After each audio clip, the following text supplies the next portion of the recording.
Good morning, Fred.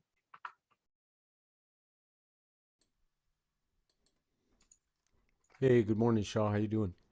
No, not too bad. Can you hear me okay? Yep, I can hear you perfectly. Shaw, Uh, I just have a yeah, quick go ahead. question. So, so the this webinar is an hour in total. Correct. Okay, and but I don't do an hour, right? You're going to present other information. No, well, basically is I only gonna do a quick intro, which takes a couple minutes.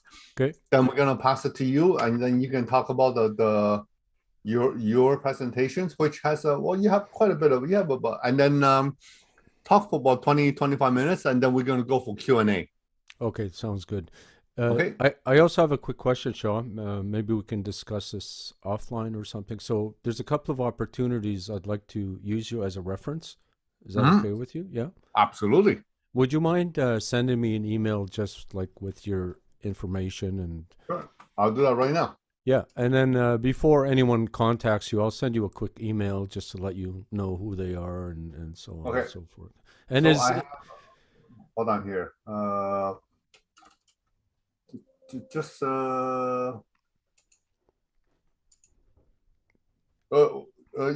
your it's hold on. I'm pretty sure. Don't mention your name. Don't mention it in yeah, I'll find it. Don't worry about it. Yeah, I will find it. yeah, the email is at the end of the slide too that I sent out. Yeah. Okay. Yeah. Hold on. And is Ying still around these days as well? Yeah. Yeah. Yeah. Okay. Yeah. Yeah. The team is all here. Good. Good. Good. Good morning, everyone. Now I see that people is happy. Oh, somebody from Congo. Okay. Good morning for our friends in Congo. I know there's somebody from Nigeria. There you go. Yeah. Nice to see some old friends again. You know, Fred, we really have quite a loyal listeners with our webinar every time now. It's That's amazing. terrific. Yeah. That's terrific. That's absolutely terrific. Oh, somebody from Benin, bon après-midi pour à tous les amis dans Benin ou Cameroon, Algeria. Oui. How do you say hello? Salam? No, how do you say hello in Arabic again, Fred? Is it So salam? you No. can say salam, ahlo Okay. sahla is always a good Okay. one. Okay. Salam is okay, right? You won't get in trouble, right? Let's see. If you're going to get in trouble, you won't know. Okay, oh there. Look, you see, we have good listener. Is salam or sabah ikher? Yeah.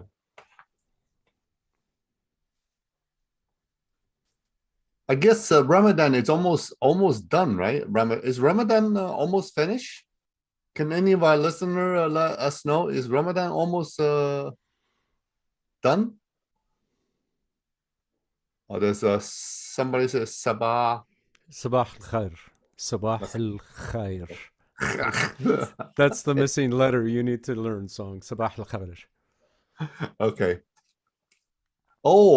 Congratulations. You guys are in second day of Eid. Okay, good. So no more fasting. Good. Yes, it was Monday. Okay. You see, I told you we have a very knowledgeable fan base here, Fred. That's terrific. Hmm. Fred, So we're so gonna yeah, go Shaw, ahead.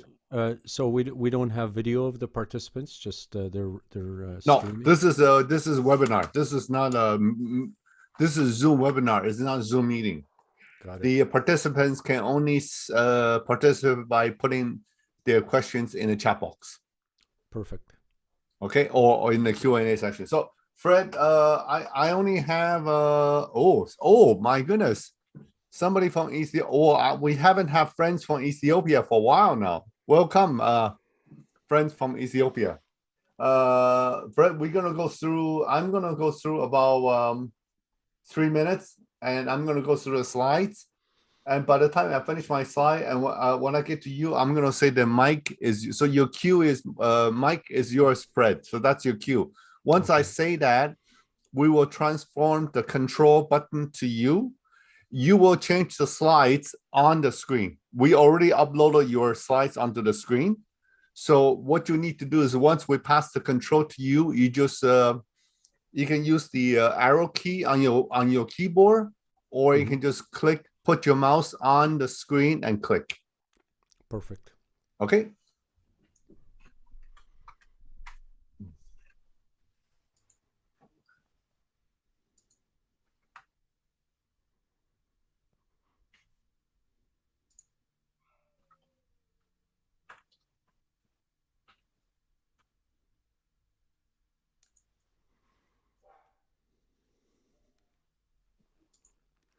Okay, I'm just gonna. Okay.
Freddie, you can check your email. I sent you a quick email already.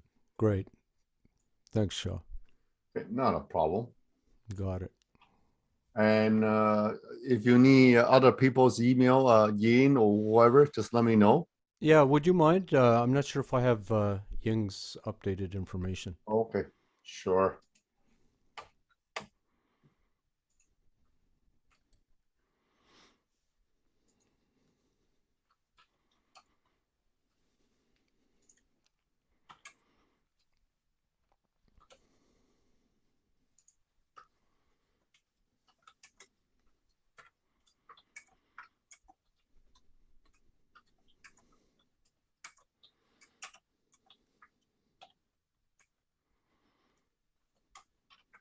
Okay, done. I just sent it to you.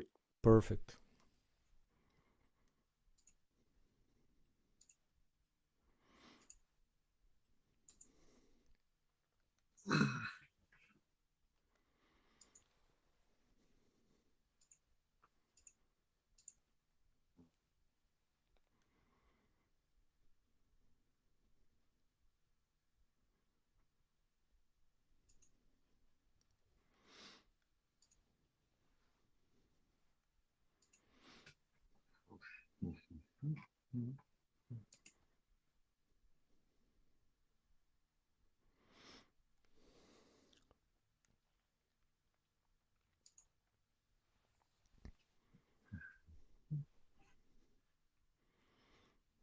Do you run these webinars daily, Shaw? 2 or 3 times a week. Oh, great. Yeah.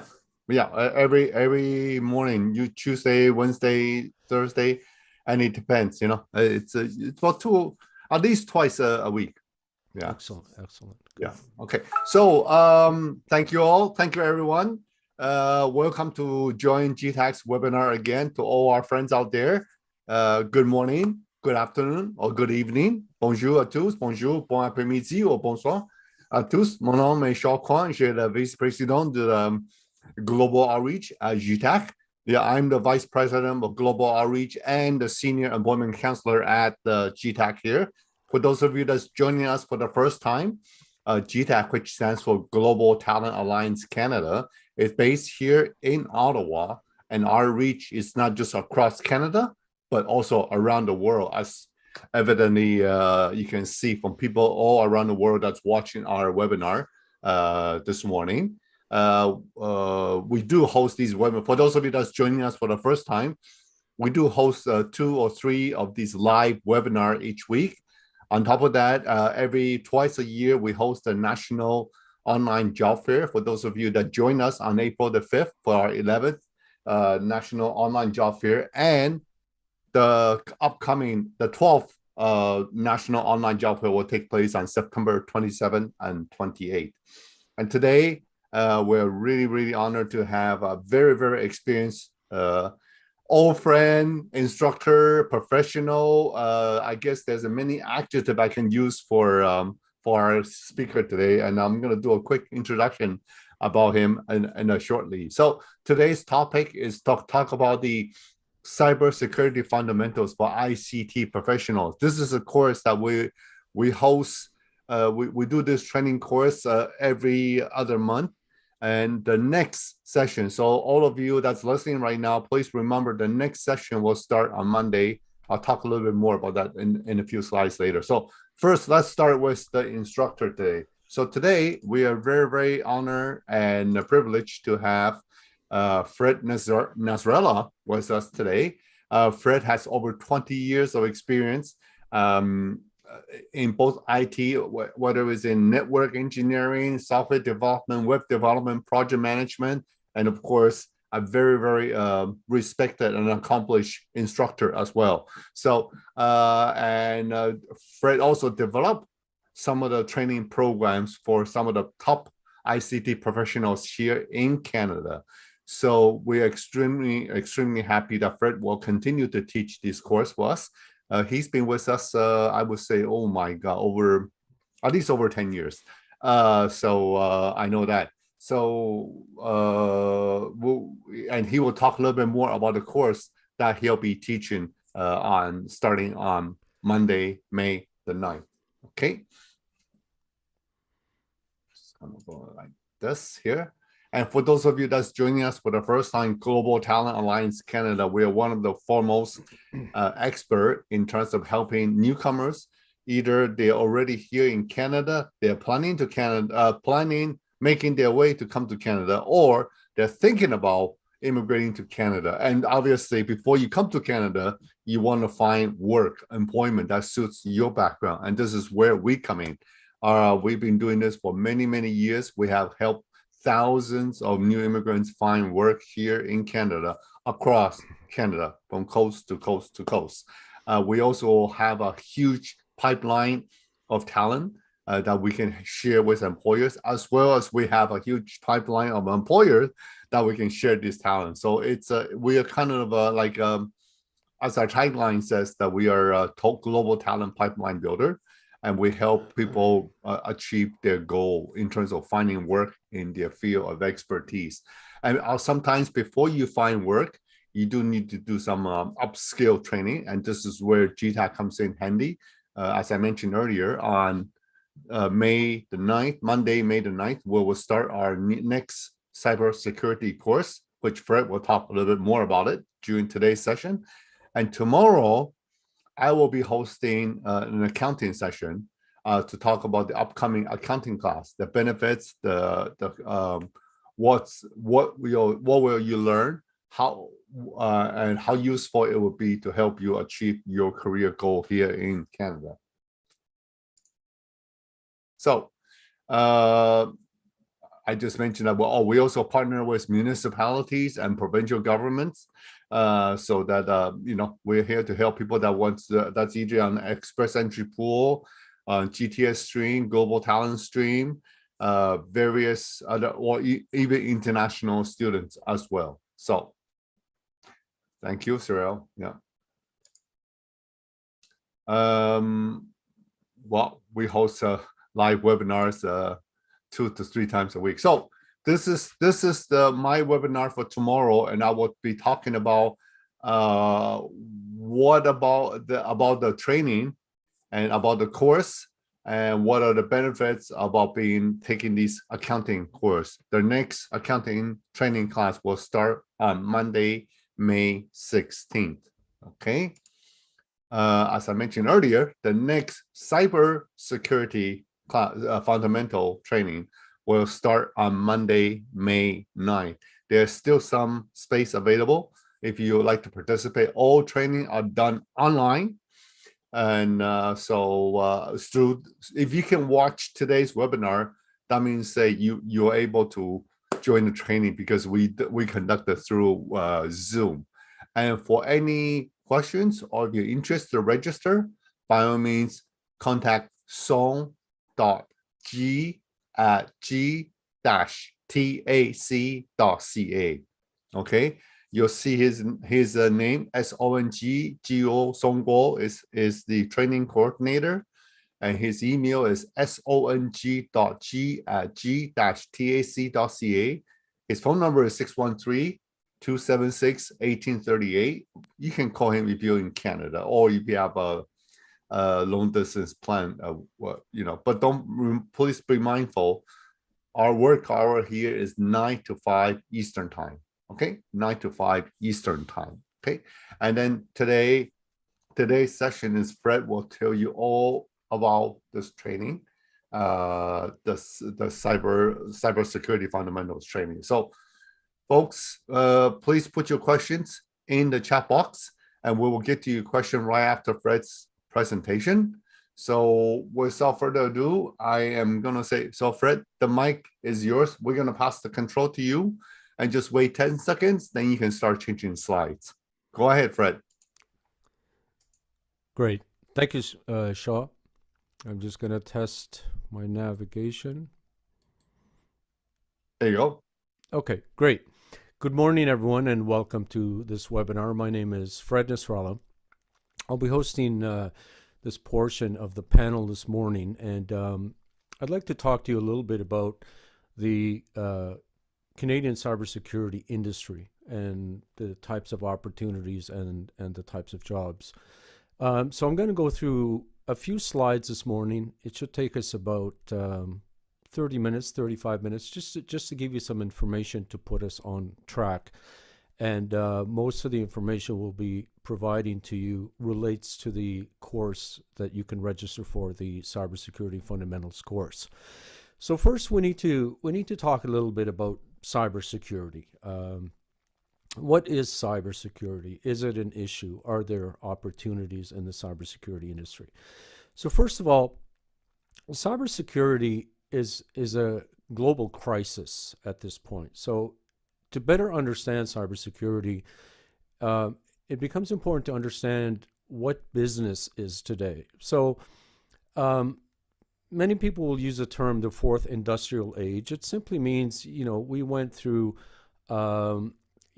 different eras of industrialism, manufacturing, utilities. So today we're primarily in the information age. It's in the data age. All organizations operate and consider information to be a commodity across all sectors.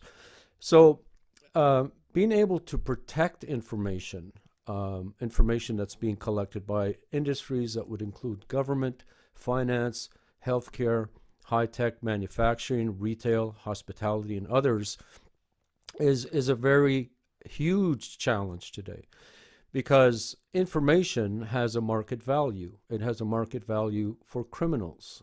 Stolen information can allow breaches or cyber attacks to various systems. So what's really creating this challenge is technological advancements across all levels of governments around the world, as well as private sector. So technological advancement means enterprise data systems, mobile computing, web-based applications, e-commerce, digital handsets, end-to-end electronic transactions. So these advancements make systems more vulnerable due to their complexity. Technology is a key enabler for businesses to grow and to create innovation and to have global economic competitiveness. Complex work environments, global competition, rapid technological advancements and emerging threats to organizational security. We have new frameworks for governance and legislation, with cyber threat becoming the most serious economic and security challenge at a local and national level. And organizations today must adhere to a lot of guidance, a lot of regulations, a lot of policies, and a lot of standards in how they protect data and how they deal with security threats. Now, I'm just going to go to the chat applet. So someone is reporting that they're only getting mono. Is everyone getting a stereo signal?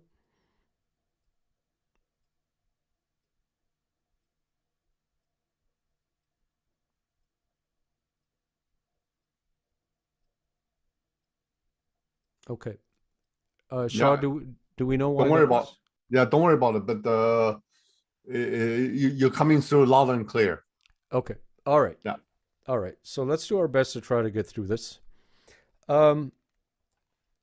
Okay. So when we talk about threat, so right now we're talking about the industry. We need to understand the industry before we start to understand opportunities, before we start to understand requirements of jobs. And in our seminar, we'll spend a lot of time on some of the new cybersecurity certification. So that's really important because there's a lot of confusion about certification and what people should invest in. Okay, so I'm hearing for most people the voice is clear. For some of you that don't have audio, I guess you could follow the slides. Now, so industry sectors. Different sectors are attacked in many different ways based on the information that they try to protect. So public administration, including national, provincial, and municipal government, carries citizen information, which is very complex to protect. The financial and the insurance sectors, they have to protect banking systems, ATM machines, credit check systems. The healthcare sector, including hospital, test labs, and family clinics, are also attacked because of the type of information that they have. Accommodation and food services, including vacation resorts, hotel. There's a lot of attacks that take advantage of weak Wi-Fi systems, credit transactions machines, credit card machines. Retail and consumer goods, including POS systems, point of sale systems, tap devices, gas pumps. So essentially, there's a toolkit and exploits and so on specific to every industry and the type of data that they try to steal. Sometimes education services, including universities, colleges, private trainers, are attacked. Professional, technical, scientific services, R&D lab, product development. And probably some of the most serious attacks is what we call critical infrastructure attacks. That's the electrical grids, the gas grids, the water treatment, transportation, smart cities.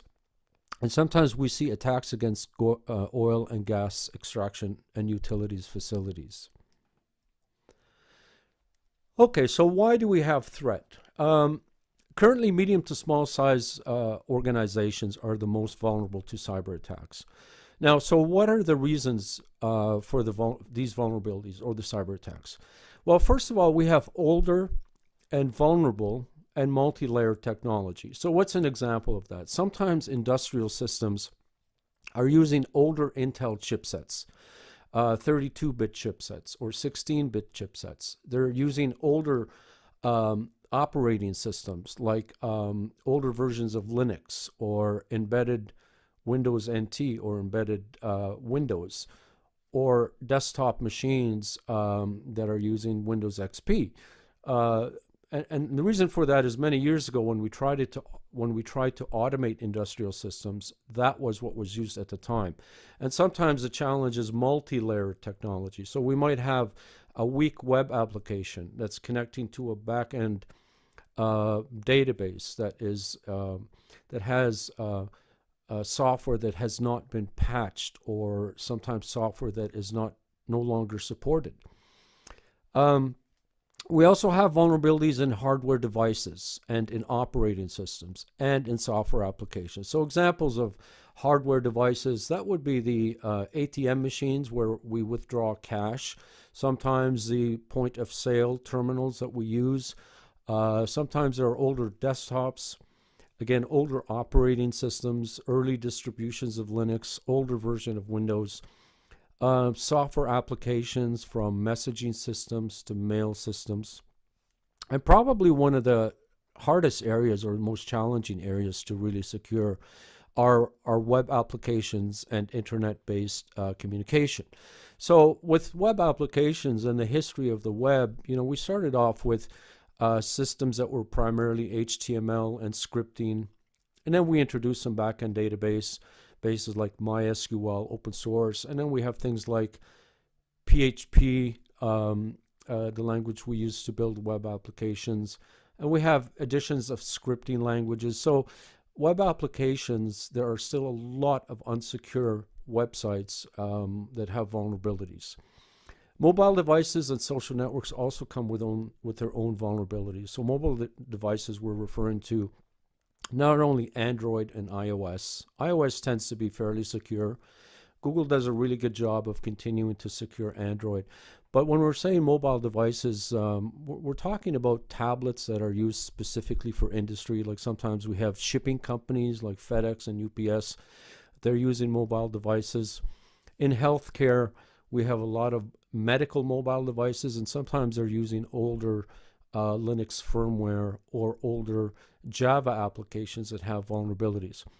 And then obviously the social networks. Scammers and threat actors are always on the loose. In Facebook, Instagram, they try to trick users to disclose passwords. They try to access friend lists on Facebook and try to send exploits through messaging systems. And so we're going to talk a lot about that. We're going to talk about vulnerabilities and things like Facebook Messenger, WhatsApp, and so on. Also, unsecure physical facilities. There are organizations that are not properly securing the server room, the backup and the storage systems, and in general, the physical facility like buildings and offices.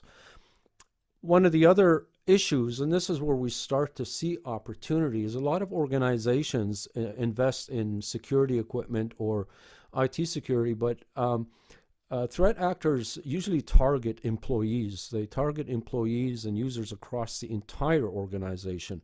Sometimes it's the front desk person, or sometimes it's the administrative assistant. So organizations today are really investing on training everyone in the organization to understand threat. There's another course that we deliver to businesses. It's called Cybersecurity Awareness, and that's training for everyone, starting management, executives, support individuals, as well as everyone else within IT and engineering. And the industry is currently experiencing a shortage of security professionals, and there's a shortage of training. So a lot of organizations invest in IT professionals, server administration, server maintenance. They invest in software development, things like DevOps and so on. But the cybersecurity discipline is very different than the knowledge and skills of the IT professional. The core cybersecurity skills is to really understand attackers, to understand their tactics, how they attack organizations, and then later on, organizations can run simulations of attacks to discover weaknesses, which is some of the things, that's really the core knowledge of the cybersecurity fundamentals course, is to look at attacks, to look at tactics, and to look at the threat actors. And there's escalating attacks, and some attacks are external, but some attacks are internal. The most devastating attacks tend to happen within inside an organization by an employee or a contractor, or someone that has kind of penetrated the organization as a delivery person, someone who's inside the perimeter. So this is a huge problem. We've had many examples in the past few years. The Yahoo breach, the Yahoo Corporation, Yahoo.com, they had a significant data breach where it affected not only their networks, their partners, but that was an inside attack. In the end, the investigation revealed that the employees were internal in the company, and they were active within the Yahoo network for up to 2 years trying to exploit the systems before they actually launched the full-blown attack. Okay, so I want to talk to you a little bit about threat actors. So we don't really use the term hacker or scammer. The proper term is threat actor, and we'll cover this in a lot more detail in our fundamentals course. So when we look at attacks, we always know that there are different groups that we work with, and we identify these groups based on their level of skill, overall resources, meaning do they have access to code, do they have access to electronics, and their overall threat capabilities and coordination and effectiveness. So what do we mean by that? Well, one of the first groups we talk about is usually nation states or state-sponsored. So this group is usually part of a nation's military apparatus, or they are funded by a specific government or a military. They tend to be the most sophisticated. They have the latest software, the latest electronic devices. They absolutely understand all systems and their vulnerabilities. And so they tend to be very good at planning, very good at coordination, and usually they'll launch a large-scale attack on multiple systems. It could be hundreds of nodes or thousands of nodes. It could be across different industries. It could be across governments that they're attacking. The second group we refer to as organized criminals. So organized criminals have a moderate level of sophistication and specialized technical capabilities, but they tend to go after a large number of victims. So examples of that could be things like credit card scams. It could be breaking into, let's say, a government system and stealing private citizen information. And the way they operate is essentially whatever they steal, they're going to sell it. Oftentimes when they steal data, they don't use it, they will sell it. So throughout our course, we're going to take a little bit of a tour, and we're going to talk about the dark web. That's another layer of the internet where information is stolen, it's sold, there's a commodity. So there's always a market value of what they steal. So a quick example is, an average credit card account with a cash limit might be worth $4 if you sell that information. But oftentimes, what they will do is they will breach 500,000 credit card accounts and try to sell that. But there's other types of information that they try to get from medical systems and financial systems and so on. The next group that we look at is our hacktivists, and sometimes they're also referred to as terror groups. Now, they're similar. Their capabilities might be high or medium level, but these groups tend to be a little bit of a challenge to protect against, because sometimes it could be a small group, or the group can grow and come together based on a cause. So this could be a group that might be for climate change. So they'll attack a company that is known to be a company that's not environmentally friendly. Sometimes they might attack a political figure. Sometimes they might attack a celebrity. So they're really driven by social value, not necessarily trying to make money like the criminals. And then the last group, so really whenever there's an attack, the initial step is to figure out what type of group we're trying to see. And there are patterns to that. But the final group, and the most difficult to protect against, is the insider threat. So insider threat are typically individuals. They're inside the security equipment. They're inside the perimeter. They're inside the firewall. Oftentimes, an insider threat can be a network administrator. This is a very common profile of insider threat that are captured. And a network administrator usually has access to passwords and security and so on. Other examples of insider threat that have been apprehended have included engineers, project managers, financial analysts.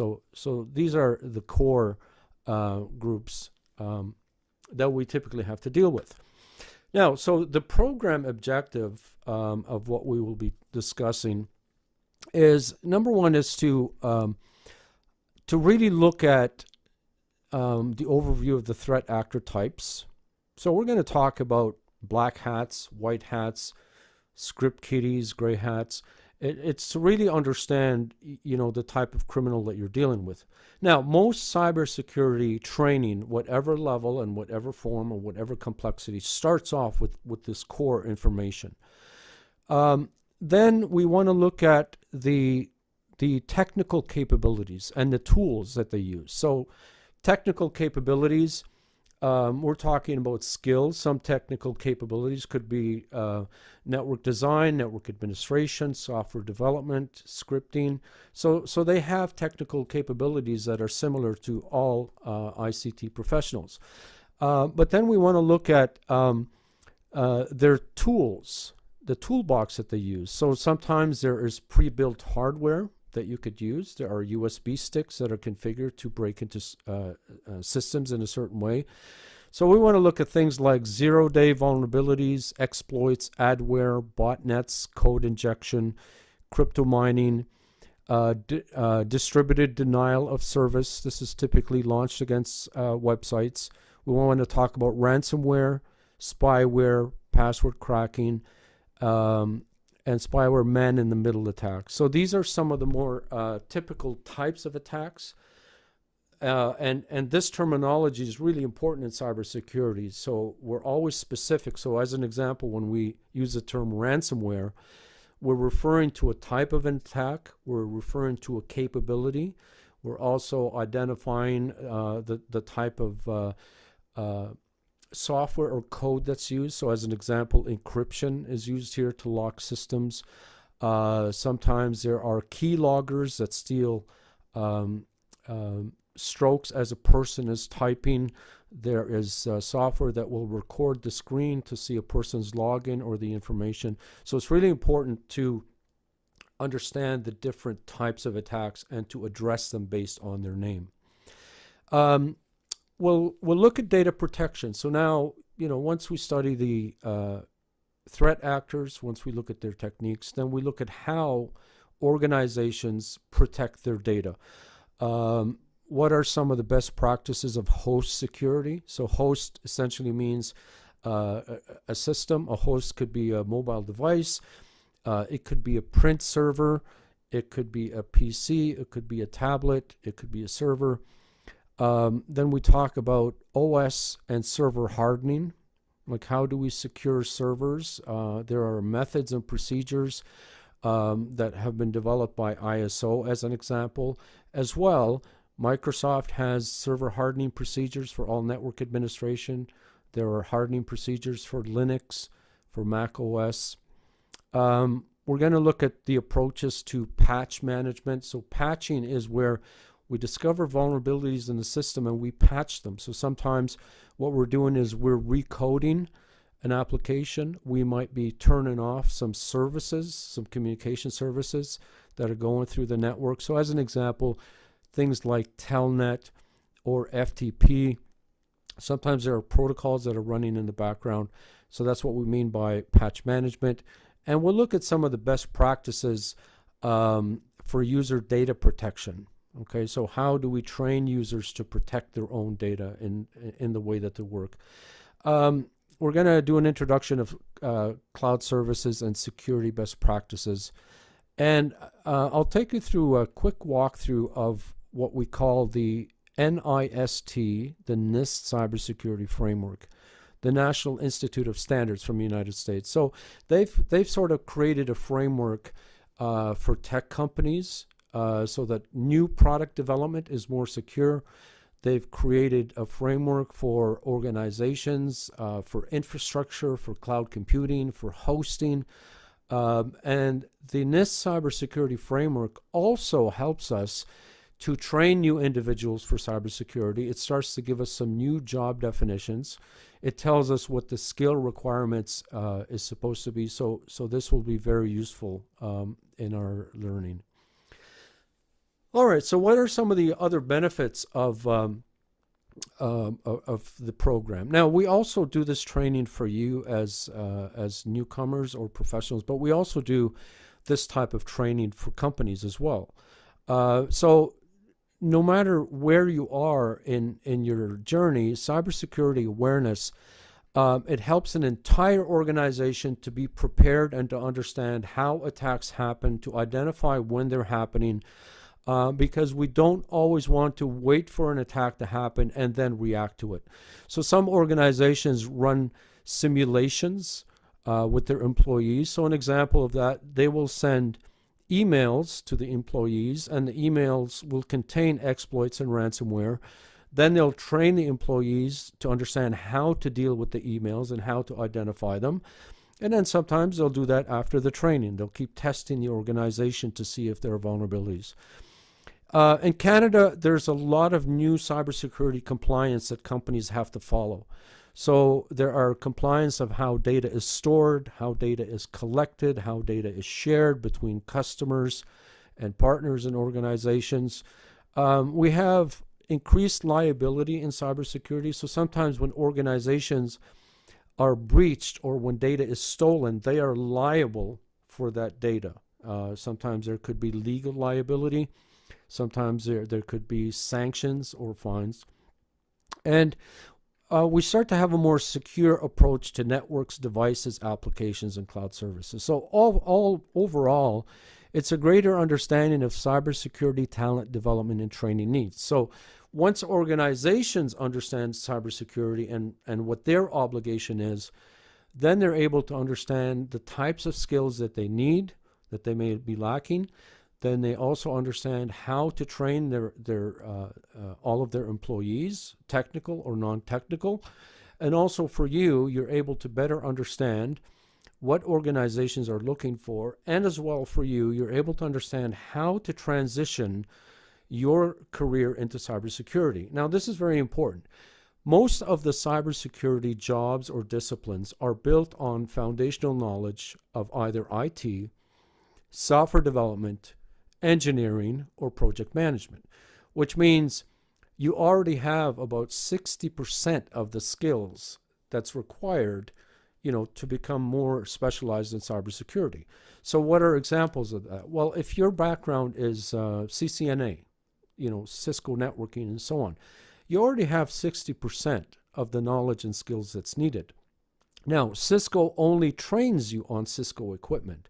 So essentially what you're doing is you're learning about security beyond routing, switching. You're learning more about servers and about applications. And a similar example could apply for anyone that's worked with servers, like whether it's Windows servers, Unix, Linux, Mac OS.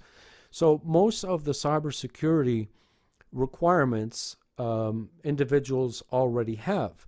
So what is the 40% that you're learning? The 40% is understanding attackers, their techniques, their tactics, the software that they use, the type of code that they use. And then so you'll see that across all types of security training. Now, not all cybersecurity training is technical. So there are sometimes cybersecurity courses that are all around information protection. Okay, so this is sometimes a good transition for a project manager or a business analyst or someone from telecom. There are other certifications, like, for example, the CISSP certification. That's really for management. It's for a management role. It's someone that manages infrastructure or communication. So in the last module of our program, I'm going to take you through all of the different certifications and explain the common path. So for example, if your background is networks and servers, I'll show you the certification paths that are designed for you. If your background is, let's say, software development or product testing, so when we go through the certifications, you'll be able to understand which ones are useful for you. Now, some organizations in Canada will want you to have some of this training, but other organizations in Canada will want to hire you with your existing skill, and later on, as there is opportunities for security, sometimes they prefer to train you themselves. They prefer to train you internally. Some organizations have their own customized cybersecurity training based on whatever products they build or manufacture. So as an example, in Canada, we have a lot of companies that build embedded systems, right? And most of the embedded systems are built on Linux. So they have their own security practices that are specific to embedded systems that are that might be different from desktop computing or cloud computing or Windows servers. Okay, so this slide just explains the structure of the course. So the course is 15 hours. So it's really an introduction. It's professional development. And as Shaw mentioned, we do it over Zoom. It's theoretical learning. Now, there is an optional hands-on lab where we give you the information. You could build your own virtual lab if you wanted to, and I'll give you the steps to do that, but you can do that after the training. So if somebody wants to have their own virtual lab with virtual machines, running simulations, trying some light hacking, we'll give you some information on how you can build your own lab. It's primarily all open source technology. So depending on your knowledge and your level of technical skill, some people choose to do it, some people don't.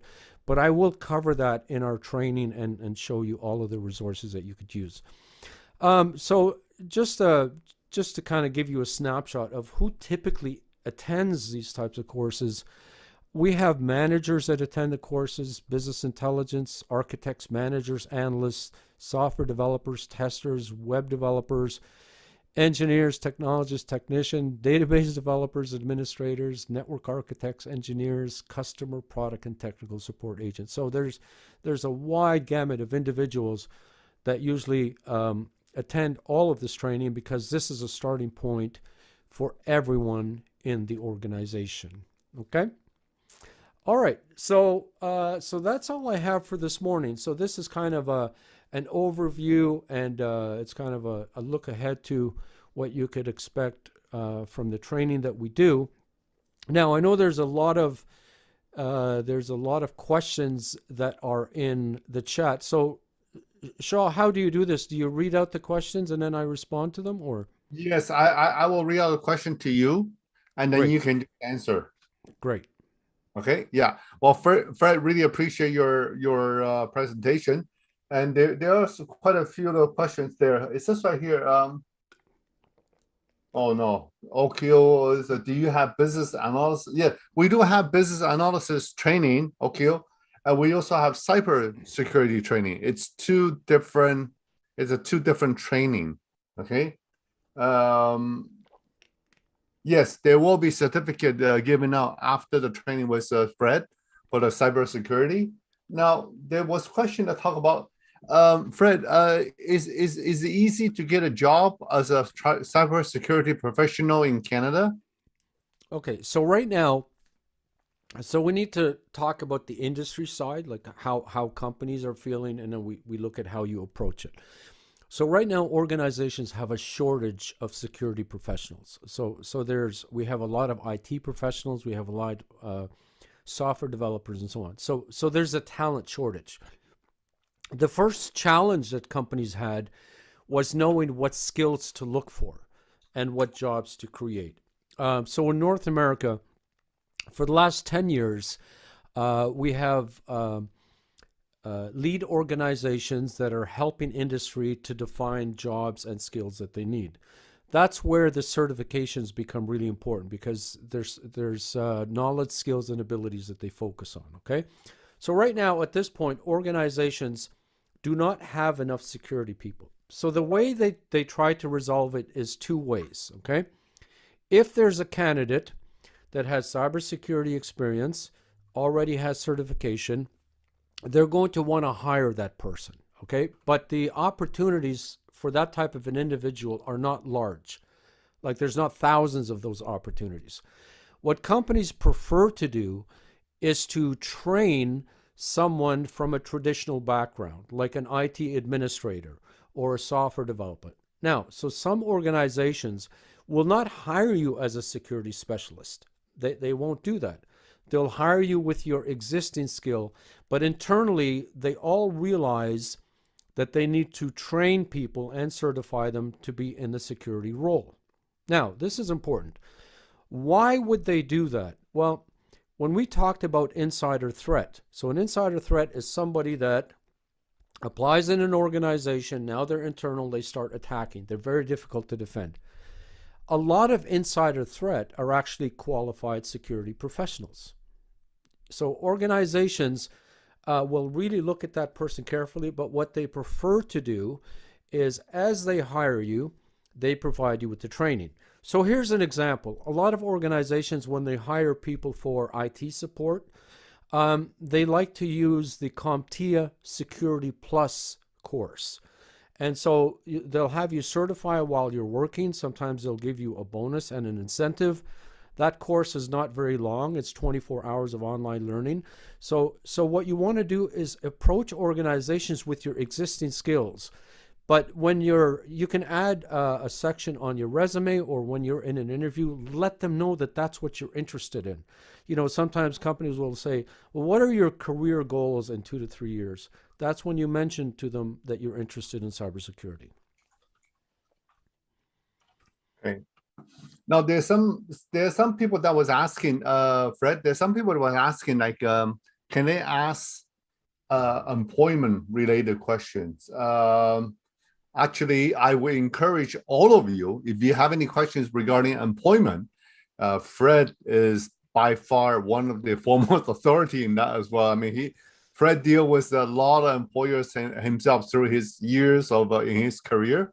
So he certainly is also a very, very qualified person to answer any questions regarding the employment. Now, once I take the cybersecurity training, in what area of work can I find? Like, and is there any particular industry that will be specifically useful with this training?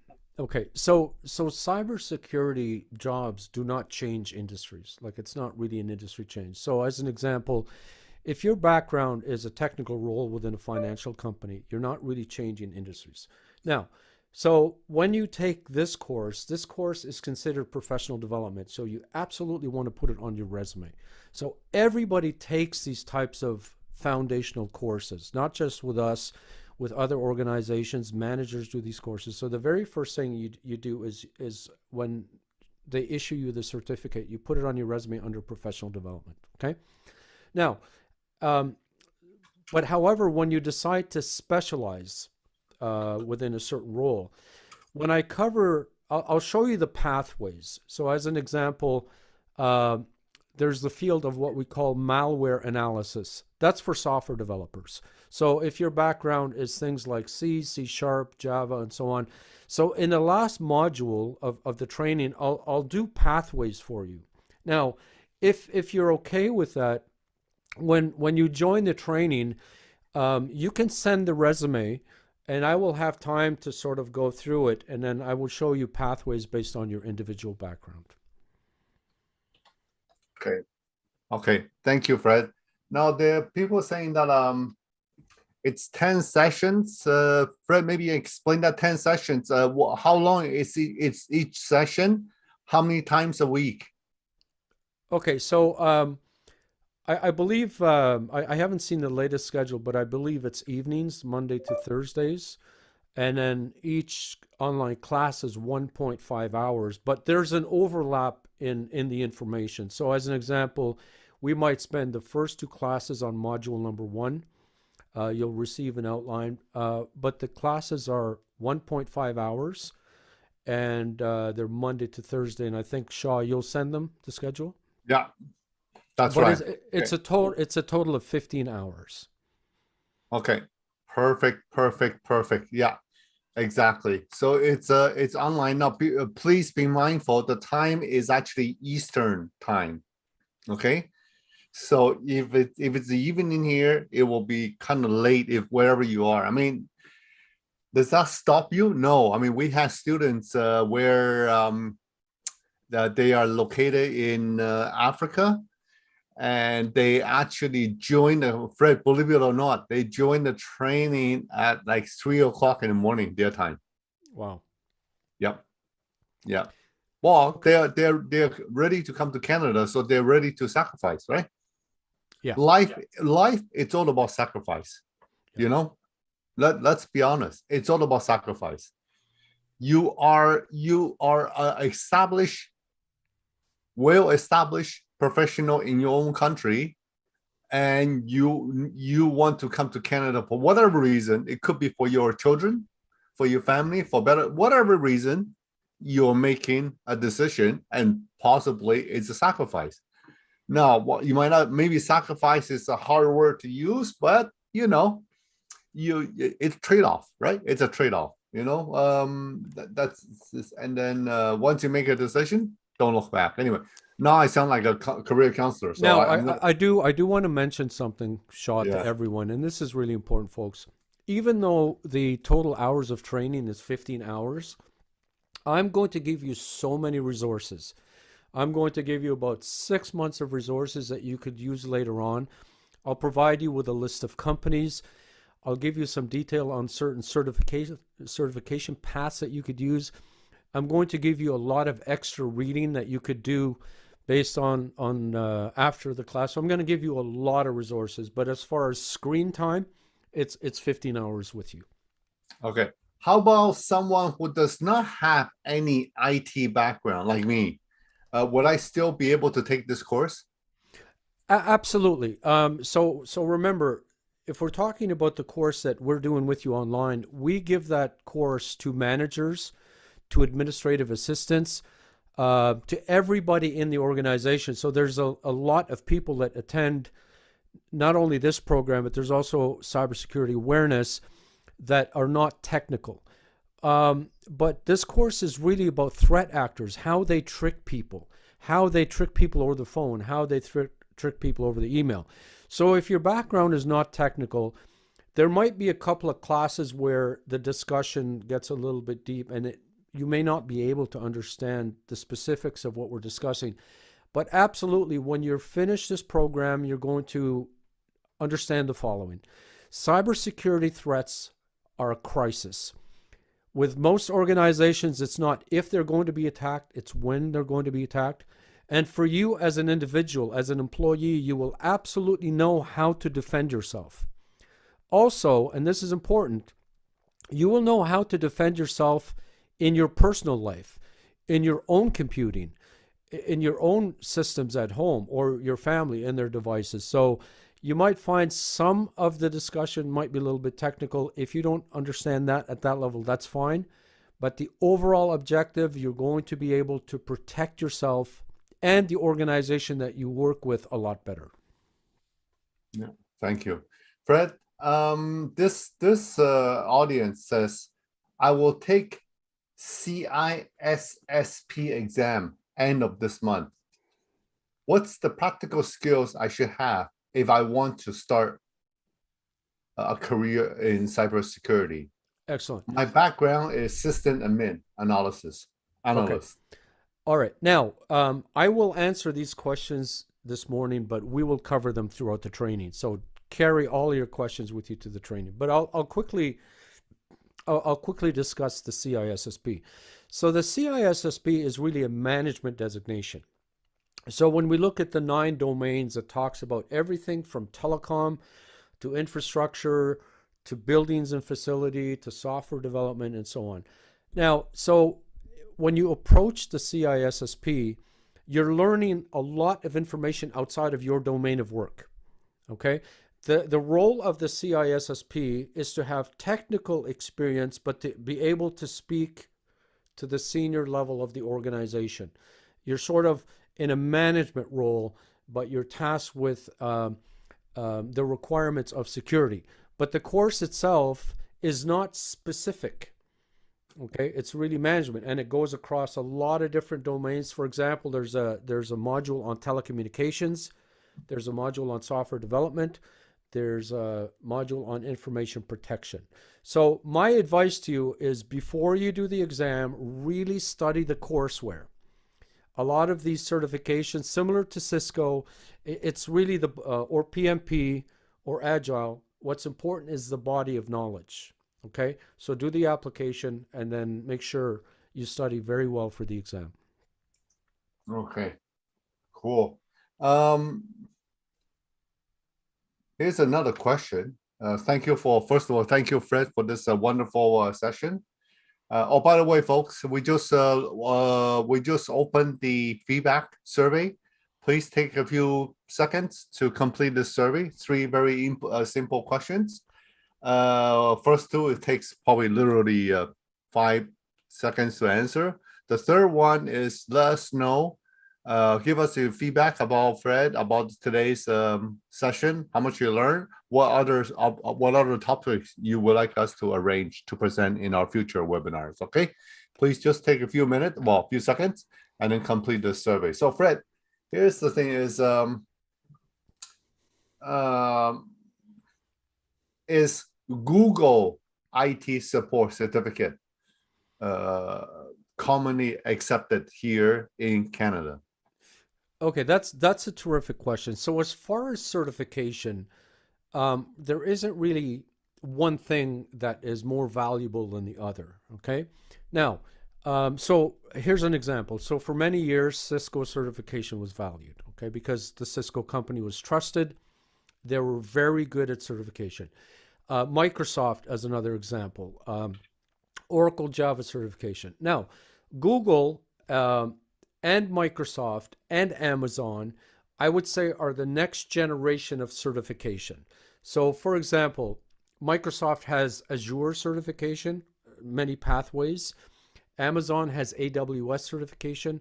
Now, Google is very good at certification because the Google technology is used in many different places at a lower layer. Now, so I wouldn't say that an organization will request Google certification, but is it valued? All certification is valued because, number one, it's giving you specific knowledge. All certification is teaching you a best practice. And so Google is a trusted learning company as far as certification. So I wouldn't say we're going to start seeing that in job postings, but I would say I'm a big fan personally of the Google certification, Google, Amazon, and Microsoft Azure. So I would encourage to do Google certification. Salesforce is another one that's becoming very useful. But I wouldn't say companies, will demand it, nor will companies discredit it. Mm-hmm. Yeah, there's a question. This is more about job search. They say that how can I make the recruiter aware that I have completed this cybersecurity training? Okay, so if we're talking about the one in G-TAC, there's always a section on a resume that's, you have education. So that's college, university, and then sometimes you have technical learning. So that could be an example of that is the bookkeeping, like ACPAC and so on. There's also usually a section called professional development. So that's leadership training. That could be things like agile. So you want to put this under the professional development section. Okay, and recruiters will always look at that. They'll look at volunteering. They'll look at, interests and so on. So my recommendation is it goes under the professional development. Yeah. And one more thing, Fred, you will agree with me is because actually, folks, we are getting a lot of requests, and I haven't done this for a while now, but I am planning maybe in June. I will do a session on how to make your LinkedIn profile shine. Perfect. Okay, right? So the obviously LinkedIn profile is by far the de facto tool that most, I would say, over 95% recruiters in North America will use, right? So everything that Fred just said is some of our past trainees, once they complete it, they actually post a little selfie of them holding the certificate and put it in their LinkedIn profile. And as well, in your LinkedIn profile, there's a part about certification. You can also put that down as well. So that way, so the recruiter would know, oh, okay. And guess what? I'm just going to give you one example. If I'm a recruiter, if I'm a recruiter and I see that Fred has, as a software engineer or business analyst, and he has everything as Joe, and then everybody's equal, but the Fred also have cybersecurity, fundamental cybersecurity courses, background training. That could be the difference between you getting the offer as compared to other people getting the offer. Okay, so every little bit, we're not saying for sure you put there, you're going to get a job. No, we're saying is every little bit that you have that will set you apart from other candidates will be an advantage. Okay, would you agree, Fred? Yes, absolutely, absolutely. And you know, I have to mention, you know, recruiters are very good at what they do. Like oftentimes, you know, when I present a resume, there's not enough room to put everything on there. There are things that I've missed, but they're very good at reading the resume and seeing the big picture of the individual. They're very good at doing that. So oftentimes, I trust. Uh, I just have to give them clear information, as Shaw mentioned, clear, Mm-hmm. polished information, so they can work with that. Okay, good. Fred, this question is this probably is something that what's your opinion about Comptia cyber security pathway? Excellent. That's a great question. We will also cover that in the training. So, Comptia is very important because we have a global consortium that put together the cybersecurity requirements for all of industry. Now, a consortium is not a tech company. So it wasn't Microsoft, it wasn't Google, it wasn't Amazon, it wasn't Cisco. Mm-hmm. The Comptia is a member of that consortium. So examples of that is ISEC 2, SANS Institute, and Comptia is a member of that consortium that provides all of the entry-level cybersecurity certification. Now, also in our course, I will spend an entire course or module. We're going to go through all of that. Now, so Comptia, I would say Security Plus is the first one, and Comptia has a new cybersecurity analyst that's also very useful. Yeah. One thing I need to add though is one of the perks about taking these courses, you do get 1 hour of career consultation with a member of the G-TAC team, someone, either myself or someone on my team. You get 1 hour of consultation that's included, professional career consultation that's included with these trainings. So just keep that in mind. Once you complete it, the certification, you can ask Song, our training coordinator, says, yes, hey, Song, I would like to book an hour of professional career consultation session. Okay. And then that will be arranged. So just keep that in mind. This is always something great about working through G-TAC, because we are what we call a one-stop shop, or fully vertically integrated, from training to career consultation to job placement. Yes, we also work as a recruiter / headhunter. For example, we're looking for a nuclear scientist right now, or senior software engineer, or senior embedded engineer, or senior ASIC design engineer or senior ASIC design verification engineer. So we have all these jobs available right now. And I can tell you right now, all of these are really, really, really, really good paid jobs. Okay, so just keep that in mind. It says right here. You see, this leads to the question that was we have a very, very sharp listener, Fred. Remember, I was saying earlier is like if you are experienced business analyst and if you want to take some cybersecurity courses or certification, what's your suggestion? Okay. So I'm going to give you a quick answer, but also I'll cover this in detail in the program. So one of the areas of cybersecurity that is not technical is referred to as information auditing. So there are many certifications that are around auditing that are designed for business analysts and so on. I will cover that in the training, but right now I would say there are lots of opportunities as a business analyst.